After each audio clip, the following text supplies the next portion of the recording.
Tapi yang paling penting pendidikan itu harus bermitra dia. Bermitra dengan pimpinan, bermitra dengan aparat hukum, bermitra dengan legislatif, eksekutif, bermitra dengan... Karena itu untuk membangun satu visi tadi. Satu visi dengan MPD atau Dewan Pendidikan. Jadi bukan membangun MPU, bukan membangun membangun perseteruan ya, tapi membangun persekutuan. Gitu. Kebersamaan.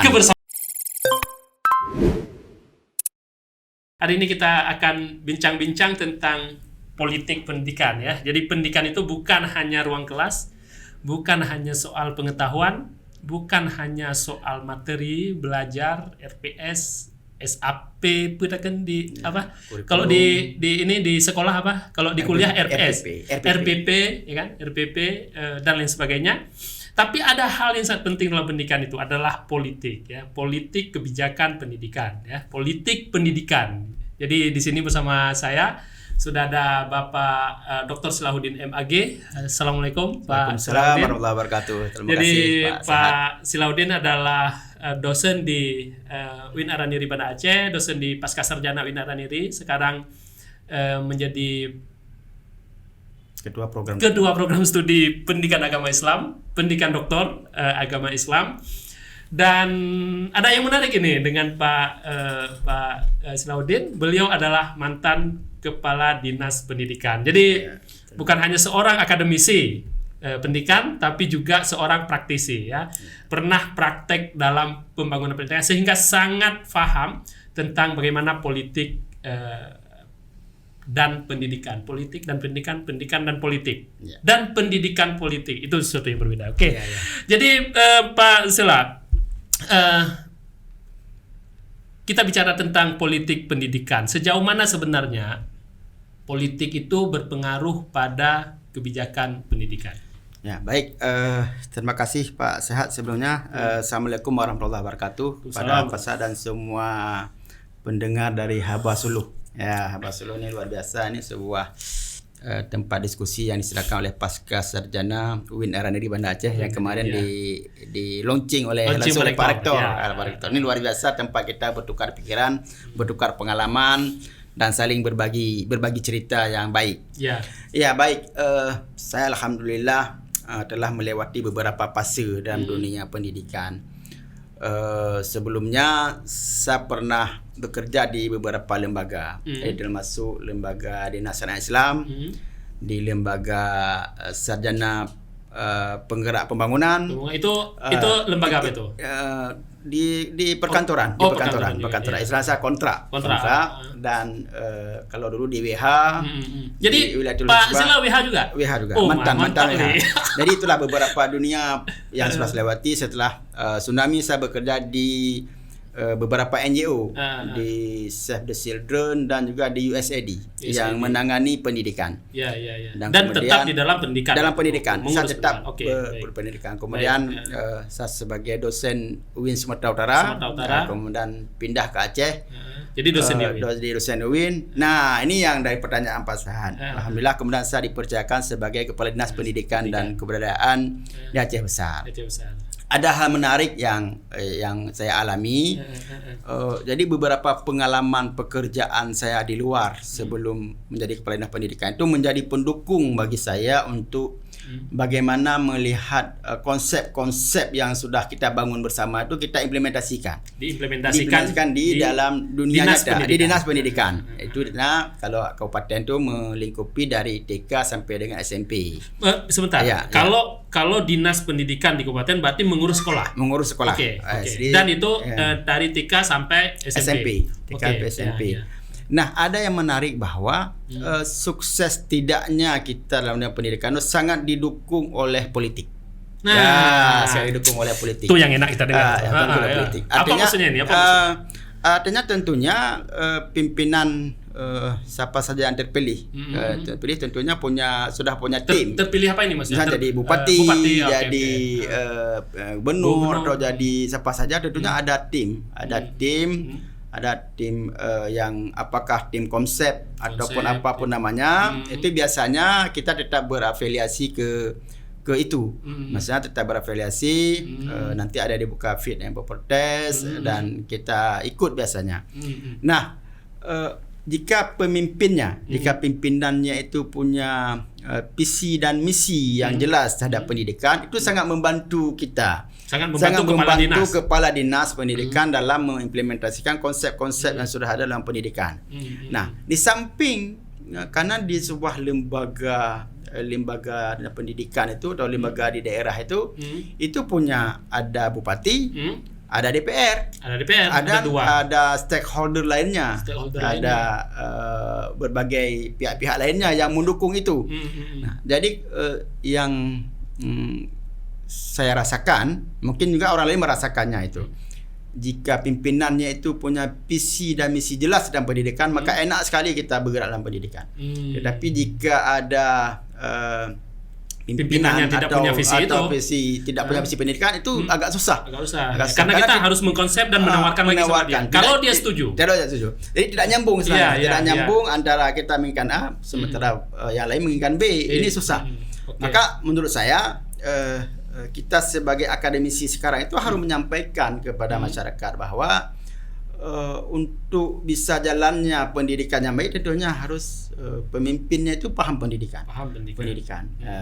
Terserah siapa saja. Kalau kita kan akademisi, kita netral dan kita tidak kepada kita hanya melihat pada konsep. Artinya untuk membangun pendidikan yang baik di daerah, penting seorang pemimpin yang punya visi tentang pendidikan. Ngomong-ngomong lagi tentang politik tadi. Satu, seorang pemimpin yang punya visi tentang pendidikan. Dan menurut Pak Sila itu hanya dalam konteks Aceh atau nasional? Saya pikir semuanya. Nasional, saya kira. Dimanapun. Penting pemimpin yang punya visi. Nah, tapi yang menarik adalah seorang pemimpin naik menjadi pimpinan, misalnya Ini dimanapun kita cerita. Pasti di belakangnya kan ada apa yang disebut tim ses, tim hore, buzzer, dan lain sebagainya. Pasti ada ya. Pasti ada. Dan itu kan tidak gratis. Mungkin gratis waktu melakukannya ya. Tapi ketika kandidatnya naik, dia kan ikut dengan kandidat itu. Apakah ini orang-orang yang sebenarnya menyatakan diri secara sukarela mendukung, ya kan? Nah, apakah mereka juga akan berpengaruh kepada pembangunan pendidikan? Ya, saya pikir berpengaruh. Baik tidaknya tim itu juga akan berpengaruh, akan berimbas kepada pendidikan itu langsung ataupun tidak langsung. Makanya komitmen yang pertama ada komitmen, dari pemangku kepentingan istilahnya dengan pemimpin itu harus jelas sekali. Bahwa kita ini kalau pendidikan itu kan nggak boleh main-main kalau menurut saya. Pendidikan beda-beda dengan lainnya. Karena pendidikan ini berhubungan dengan semuanya dia. Siapapun dia pasti ada anak sekolah. Ada anak sekolah. Dan berhubungan dengan kehidupan manusia sepanjang hidupnya. Sepanjang hayat lah. Ada pada pendidikan seumur hidup. Maka oleh sebab itu saya pikir dalam dunia pendidikan ini itu siapapun menjadi pemimpin itu pendidikannya harus ada netralitas. Artinya pendidikan itu harus punya konsep, harus punya renstra yang jelas, harus punya visi misi yang jelas, dan itu harus berjalan. Tidak boleh terpengaruh dengan warna apapun. Misalnya tidak boleh terpengaruh dengan ide-ide yang latar belakang tadi beda-beda. Mereka kan misalnya ada yang punya konsep, ada yang tidak punya konsep. Makanya pendidikan itu harus jelas rule-nya. Ini kalau di sini kita mulai, kalau ini inputnya, ini prosesnya, outputnya apa? Itu harus jelas. Jadi tidak boleh ada zigzagnya di tengah jalan sehingga nanti berputar-putar tidak sampai kepada output yang dicapai. Mungkin saja kita bisa ngomong ideal seperti itu. Tapi ketika dalam prakteknya misalnya saya dengar di beberapa berita juga di daerah lain itu ada saja orang-orang yang sebenarnya menjadikan pendidikan itu sebagai cara untuk memperkaya diri, memperkuat. Nah, itu bagaimana realitanya? Apakah memang ada orang seperti itu, setega itu? Ketika kita bicarakan pendidikan anak yang akan mempersiapkan orang sampai sepanjang usianya, tapi tetap ada orang-orang yang saya pikir itu tetap ada, di mana saja tetap ada. Namun seperti yang saya sampaikan tadi, sejauh mana pendidikan itu harus tetap berpegang pada rule-nya, pada SOP-nya lah, ada standarnya. Makanya pendidikan kan jelas sekali kalau kita lihat dalam beberapa peraturan presiden, peraturan menteri, bahwa jelas ada standar pendidikan. Ada standar, standar pendidikan misalnya. Kemudian kalau guru itu ada 4 kompetensi, itu harus dipegang. Regulasi itu harus dipegang. Terserah orang ini mau bawa kemana, mau marikan kemana, tapi memang sulit sekali. Banyak saya juga berdiskusi dengan teman-teman, itu banyak yang tidak sanggup, sehingga ya memilih apakah harus kembali ke habitatnya atau memilih mundur atau memilih bertahan dengan terpaksa. Jadi banyak alternatif. Maka saya pikir kita sebagai akademisi ini yang itu harus selalu merawat konsep itu. Kita harus tetap merawat konsep-konsep pendidikan yang adalah dicanangkan secara bersama-sama. Jadi seperti itu saya pikir dalam. Jadi banyak sebenarnya tantangan-tantangan ketika membangun pendidikan itu bukan hanya secara konsep, karena secara konsep sebenarnya sudah jelas, aturan sudah jelas, presiden sudah bikin aturan yang jelas. Tapi waktu kita implementasikan itu tetap punya tantangannya. Kira-kira tantangan apa saja? Banyak sekali tantangan dalam dunia pendidikan. Banyak sekali. Misalnya distribusi guru. Distribusi guru kan tidak pernah merata. Ini contohnya. Misalnya pemerintah sudah buka penerimaan guru pada tempat-tempat terpencil. Itu sudah didistribusi, sudah merata. Tapi begitu ada pergantian orang itu pindah lagi ke tempat yang ke kota. Pindah lagi. Sehingga itu terus berulang kejadian-kejadian itu. Di tempat lama hilang lagi. Jadi itu masalah yang terus terjadi, tidak selesai. Kenapa? Ada pengaruhnya tadi.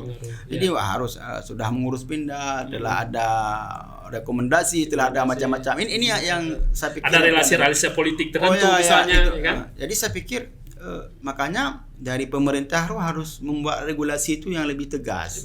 Misalnya ini kalau sudah begini harus buat kontraknya, tidak boleh begini, itu harus jelas. Sehingga siapapun yang akan melanjutkan ini aturannya harus pegang. Ini yang sangat sulit. Makanya kita lihat kenapa di daerah-daerah tertentu itu nggak ada guru. Sebenarnya pemerintah sudah distribusi, dibuka lowongan. Hari ini misalnya dibutuhkan 3 orang guru di daerah karena dianggap daerah itu adalah terpencil, terisolir, terluar, terdalimi. Tambah T itu lagi, 4T itu misalnya kan. Tapi yang terjadi seperti itu. Selang 2 tahun, bahkan enggak sampai setahun atau apa sudah minta pindah. Kita lihat enggak ada orang lagi. Dari mana, bagaimana konsepnya? Maka saya pikir inilah dibutuhkan tadi politik dan pendidikan itu harus nyatu dia. Harus satu konsepnya. Kita mau bawa kemana pendidikan ini. Makanya hadangan ini atau solusi-solusi ini sebenarnya itu bisa diselesaikan dengan aturannya yang tegas, dan jelas, aturannya jelas. Saya pikir pemerintah sudah luar biasa berusaha ini. Tapi kan sering kalau kita lihat dalam konteks relasi antar pejabat di daerah itu kan sering ini DPR bilang A, ini bilang B, Kepala Dinas bilang B, seperti tidak sinkron. Itu apakah mengganggu dalam pembangunan pendidikan? Ya, itu saya pikir sangat jika ini tidak sinkron satu kata, itu memang sangat berpengaruh. Karena pendidikan ini sensitif sekali. Karena di pendidikan itu ada wali murid, ada orang tua, ada komite sekolah, ada masyarakat, ada semua orang. Seperti ada petani di situ, ada pejabat di situ, ada penegak hukum di situ, ada legislatif, eksekutif. Dan itu berpengaruh semua pada semua berpengaruh. Dengan beragam kepentingannya mereka. Makanya harus ada satu kata. Kalau kita lihat di luar negeri, misalnya di Finlandia, di beberapa daerah lain, kenapa terus maju pendidikan? Karena memang mereka sudah sangat terstruktur. Orang begitu ranah pendidikan nggak akan ganggu. Kalau ini pendidikan nggak ganggu, karena mereka inilah menyiapkan generasi masa akan datang. Jadi dan mereka sadar itu. Sadar itu. Mereka mending mereka cari wilayah lain. Jadi nggak mau mengganggu pendidikan demi kepentingan pribadi dia. Karena itu ada 2 kemungkinan. Dia pahala jariah atau dosa jariah? Jariah. Kalau kesalahan Yang dia kita buat ganggu itu. pendidikan dan mengganggu anak itu dia dosa jariah. Jariah. Gara-gara satu orang mengganggu itu dosa jariah. Tapi bisa jadi pahala jariah.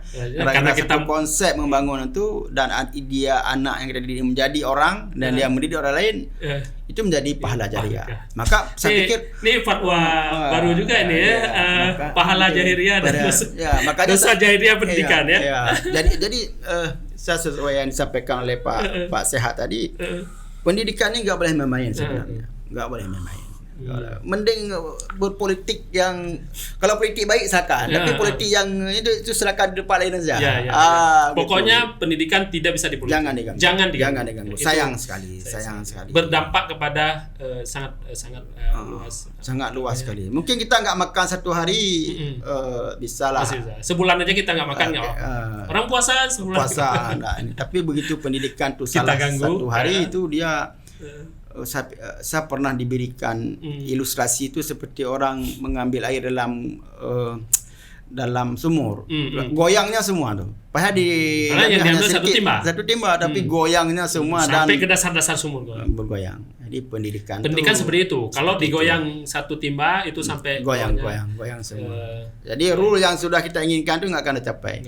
Makanya saya pikir masyarakat tuh harus pandai, harus betul-betul pandai melihat ini orang pendidikan, ini bukan, ini ada, itu harus pandai. Lebih-lebih. Jadi kalau katakanlah dalam pemilihan kandidat pimpinan provinsi atau kabupaten itu penting untuk melihat orang yang punya visi tentang pendidikan. Visi pendidikan. Jadi kita terserah, kita tidak berbicara siapa dan bagaimana, tapi yang jelas adalah visi pendidikannya sangat penting. Karena dia nanti akan berpengaruh ke situ. Dia kan dia kan itu kacamata namanya. Dia pakai kacamata warna-warni, dia melihat warna-warni. Tapi kalau kacamata netral maka kalau dia pakai kacamatanya bertuliskan rupiah di sini akan melihat pendidikan itu rupiah sebagai rupiah. Oke, ya mudah-mudahan kita tidak dapat pemimpin dan tidak memilih pendidikan pemimpin yang ini ya, yang punya visi yang seperti itu. Nauzubillah. Dan saya kira ini bincang-bincang kita ya. Terima kasih Pak Dr. Silahuddin M.Ag.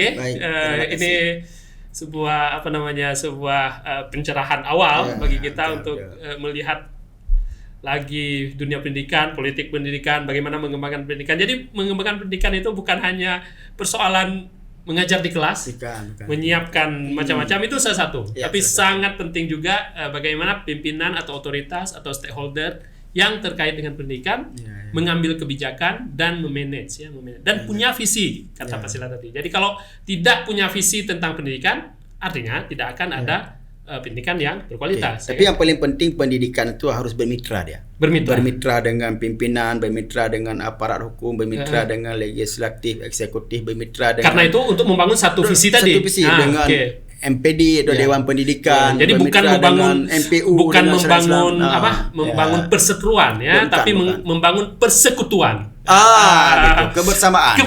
Bukan perpisahan.